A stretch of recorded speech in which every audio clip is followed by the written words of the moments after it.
Toronto ਦੇ mayor John Tory ਨੇ ਇੱਕ ਨਿਊਜ਼ ਕਾਨਫਰੰਸ ਦੇ ਦੌਰਾਨ ਚੇਤਾਵਨੀ ਦਿੱਤੀ ਹੈ ਕਿ ਸ਼ਹਿਰ ਲਈ ਸਰਦੀਆਂ ਦੇ ਤੂਫਾਨ ਦੀ ਚੇਤਾਵਨੀ ਪ੍ਰਭਾਵੀ ਹੈ ਕਿਉਂਕਿ ਇਸ ਦੇ ਮੱਦੇਨਜ਼ਰ ਬਚੀ ਹੋਈ 15 ਸੈਂਟੀਮੀਟਰ ਤੱਕ ਬਰਫ਼ ਨੂੰ ਸਾਫ਼ ਕਰਨ ਦੇ ਵਿੱਚ ਦਿਨ ਲੱਗ ਸਕਦੇ ਹਨ। ਟੋਰੀ ਨੇ ਕਿਹਾ ਹੈ ਕਿ ਇੱਕ ਵੱਡੇ ਸਰਦੀਆਂ ਦੇ ਤੂਫਾਨ ਤੋਂ ਬਾਹਰ ਨਿਕਲਣ ਦੇ ਵਿੱਚ ਕਈ ਦਿਨ ਲੱਗ ਸਕਦੇ ਹਨ, ਜਿਸ ਤਹਿਤ ਸਰਕਾਰ ਵੱਲੋਂ GTA ਦੇ ਵਿੱਚ ਸਕੂਲ ਪਹਿਲਾਂ ਹੀ ਬੰਦ ਕਰ ਦਿੱਤੇ ਹਨ ਅਤੇ ਕੁਝ ਟੋਰਾਂਟੋ ਵਾਸੀਆਂ ਲਈ ਛੁੱਟੀਆਂ ਦੀ ਯਾਤਰਾ ਦੀਆਂ ਯੋਜਨਾਵਾਂ ਨੂੰ ਰੋਕ ਦਿੱਤਾ ਗਿਆ। ਟੋਰੀ ਦੇ ਵੱਲੋਂ ਲੋਕਾਂ ਨੂੰ ਸਾਵਧਾਨੀਆਂ ਵਰਤਣ ਦੀ ਵੀ ਅਪੀਲ ਕੀਤੀ ਗਈ ਹੈ। Those who are most vulnerable.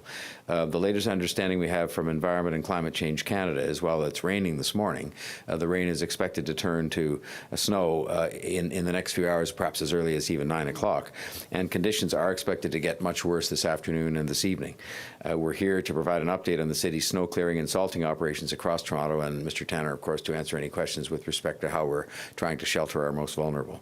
I have been getting regular updates from city officials ahead of the storm, and we will continue, of course, to be updating each other, but also updating the public as we respond to the weather. I did have a pre-storm update yesterday, and there at the table, in effect, were representatives from Transportation Services, the 311 call center, Shelter Services, Emergency Operations Center, the TTC, and Toronto Hydro. So I think people can be assured that it's all hands on deck and that we're doing everything we can to deal with the ice and snow and to keep people safe. I want to reassure Torontonians right across the city that all of our contractors have all of the equipment necessary to salt the roads, to clear the snow, but weather being weather, the reality of the storm and when things actually happen impact when these operations start. For example, it is much less effective, bordering on completely ineffective, to salt while we are experiencing heavy rain, as has been the case overnight. And in fact, I was just told by Vince that to put the brine out at all, and I think most people would readily understand this, say last night, the brine that is normally pre-treating the roads would be a waste of money and a waste of time because it would have just washed away overnight.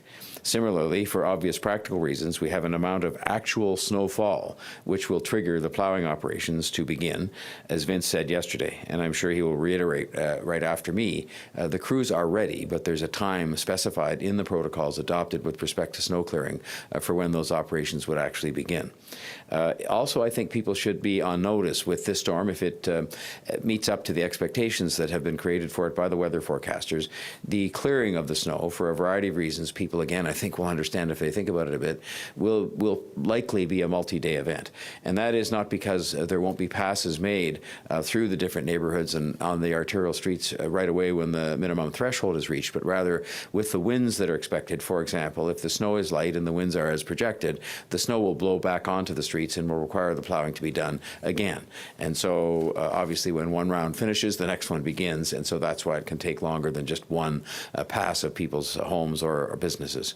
One thing that was done yesterday was the beginnings of the pre-positioning of equipment, as Vince will, I'm sure, will reference, so that salting, for example, can begin as soon as the right time arrives.